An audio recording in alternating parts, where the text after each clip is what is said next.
Na mtazamaji wa Coco TV, hujambo na karibu. Naitwa Mwanamgeni Said. Jamaa na marafiki wamefika eneo la Mwezang'ombe, kaunti ya Kilifi kuuaga mwili wa Kezia Matuki kabla ya kusafirishwa hadi Tarasa, kaunti ya Tana River kwa ajili ya mazishi ambayo yameratibiwa kufanyika kesho Jumamosi. Mwanahabari wetu Janet Mumbi alihudhuria hafla hiyo na kutuandalia taarifa ifuatayo.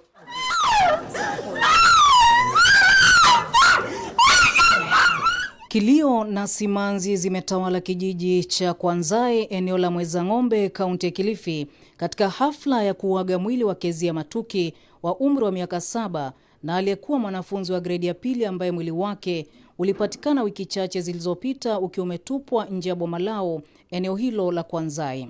Waliotoa rambirambi zao kwa familia wamelaani kitendo hicho, huku akimtaja Kezia kama mtoto ambaye alikuwa akishirikiana na watoto wenzake vyema akiwa shuleni na hata nyumbani. Tunakemea kitendo hiki kibaya ambacho kitendeka katika mtaa huu, na natoa wito kwa serikali kuu pamoja na serikali yetu ya kaunti tuweze kushirikiana ili haki ya mtoto huyu na familia iweze kupatikana. Pia vile vile tuweze kuwa waangalifu katika nyumbani kwetu na mitaa yetu. Iwapo labda unaona mtu ambaye ni mgeni na unamshukushuku, tafadhali chukua hatua, piga ripoti kwa ofisi zinazoshughulika na mambo ya usalama, ili hata kesho tuweze kustop na kupunguza matukio kama haya. Poleni sana wazazi wenzangu. Kitu cha muhimu ni kusema ya kwamba lazima tuwe karibu na watoto na tunawatunza. Nimejaribu ya kutosha kuja pale kuwafundisha na kufanya jitihada, lakini hata siku hiyo ilikuwa tu imepangwa. Maana safari ikipangwa huwa hatuwezi kuitangua. Vilevile wamesema kifo kimezima ndoto ya Kezia ambaye alikuwa mwanafunzi mwenye bidii shuleni. Tunasikitika kumpoteza mtoto Kezia ambaye alikuwa mtoto mcheshi, mtoto mtiifu, alikuwa na bidii sana katika masomo yake. Lakini jinsi ambavyo walionitangulia wamesema, kila kitu kinatendeka kwa wakati, ama kila kitu kinatendeka kwa sababu. Kwa hivyo tunamshukuru Mwenyezi Mungu, na pia tunazidi kuifariji familia ambapo sisi wenyewe tuwezi kufariji ya kutosha. Tunamwachia Mwenyezi Mungu azidi kuwa pamoja nao.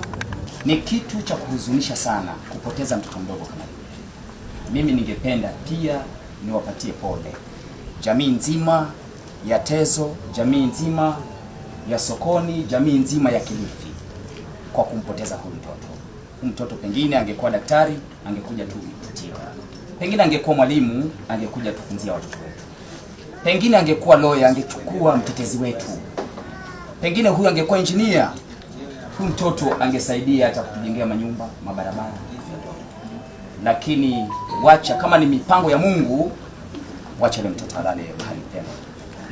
Kwa upande wake, naibu gavana wa kaunti ya Kilifi Flora Chibule amelaani kitendo hicho cha kuuawa kwa Kezia na kutaka uchunguzi kuharakishwa ili haki patikane kwa familia na aliyehusika akabiliwe kisheria. Afadhali waangalie, they revisit how they are going to give justice to the family. Yes. Sisi kama umma tupunguze hamaki, justice shall be served. Amen. Awali ripoti ya upasuaji wa mwili wa Kezia ulibaini kuwa aliuawa kwa kunyongwa. Ripoti hiyo pia ilibaini kuwa alivunjwa shingo na kisha kunajisiwa.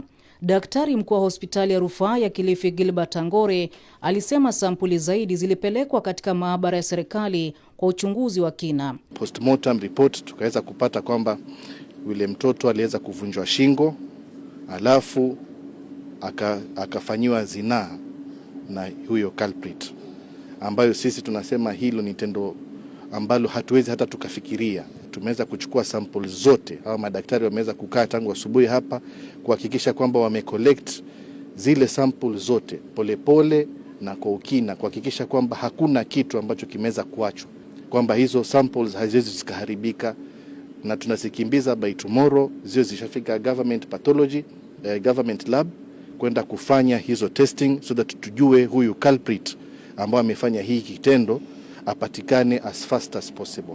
Haya yanajiri huku mshukiwa wa mauaji hayo Dennis Otieno Odor akiendelea kuzuiliwa rumande huko Shimo la Tewa, kaunti ya Mombasa, uchunguzi unapoendelezwa. Nikiripotia Coco TV kutoka hapa kijiji cha Kwanzae, Mwezang'ombe, kaunti ya Kilifi, mimi ni Janet Mumbi.